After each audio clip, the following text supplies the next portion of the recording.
Имаме едно турбо от клиент,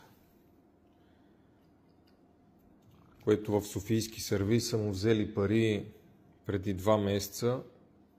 Са му казали, че са му изчистили геометрията. И проблем няма. Сега той го е свалил. Геометрията е идеална. Много добре работи. От актуатора нещо се е показало.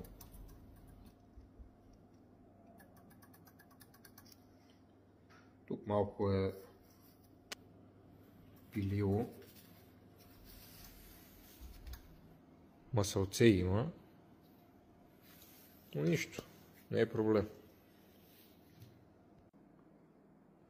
Геометрията на човека е изчистена идеално. Да. Само където това турбо се отваря за пръв път от завода.